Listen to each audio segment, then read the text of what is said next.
यह कहानी है एक छोटे से शहर की, जहां के लोग अपनी साधारण जीवन जी रहे थे। शहर में एक दिन एक नए बाल मनोचिकित्सक डॉ अजय का आगमन हुआ। वह बच्चों के मानसिक समस्याओं को दूर करने का दावा करता था और उसकी प्रसिद्धि तेजी से फैलने लगी। डॉ अजय का क्लिनिक शहर के बाहर एक पुराने और वीरान इमारत में था। उसके इलाज के तरीके अजीब और रहस्यमय थे। उसने कई बच्चों को ठीक करने का दावा किया, लेकिन उसके पास आने वाले बच्चों के माता पिता से एक अजीब शर्त रखी जाती थी।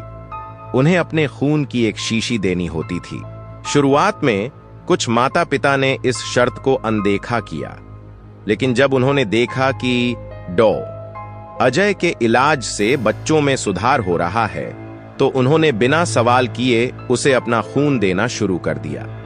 लेकिन समय के साथ अजीब घटनाएं होने लगीं। एक दिन मनीष और कविता, जो अपने बेटे रोहन के इलाज के लिए डॉ अजय के पास गए थे, ने देखा कि रोहन की हालत तो सुधर गई, लेकिन कविता के शरीर में अजीब बदलाव आने लगे।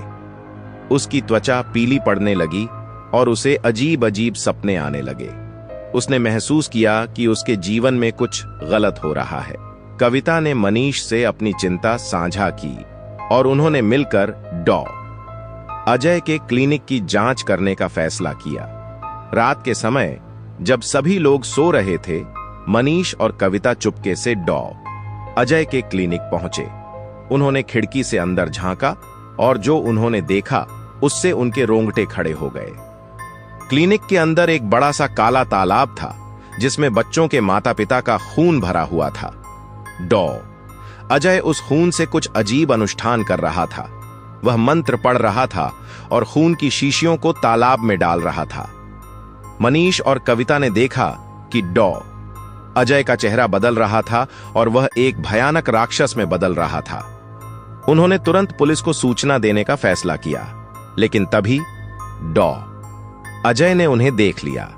उसने अपनी भयानक आवाज में कहा, तुम लोग यहां क्या कर रहे हो? अब तुम बच नहीं सकते।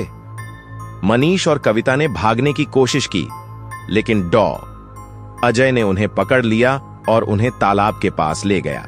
डॉ अजय ने उन्हें बताया कि वह एक शैतानी राक्षस है और वह बच्चों के माता पिता के खून से अपनी शक्तियां बढ़ा रहा है। उसने कहा, तुम्हारे खून ने मुझे बहुत ताकतवर बना दिया है। अब तुम्हारा अंत नजदीक है। मनीष और कविता ने अपनी पूरी ताकत लगाकर उसे रोकने की कोशिश की, लेकिन वह बहुत शक्तिशाली था। तभी अचानक रोहन वहां आ गया और उसने अपने माता पिता को बचाने के लिए डॉ अजय पर हमला किया। रोहन ने अपनी मां की दी हुई एक पवित्र ताबीज का इस्तेमाल किया और डॉ अजय को घायल कर दिया।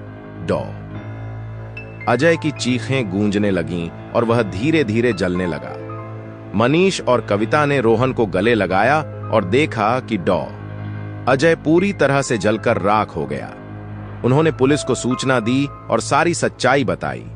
पुलिस ने उस क्लिनिक को बंद कर दिया और उस खून से भरे तालाब को नष्ट कर दिया। मनीष, कविता और रोहन ने राहत की सांस ली और समझा कि विश्वास और हिम्मत से किसी भी कठिनाई का सामना किया जा सकता है।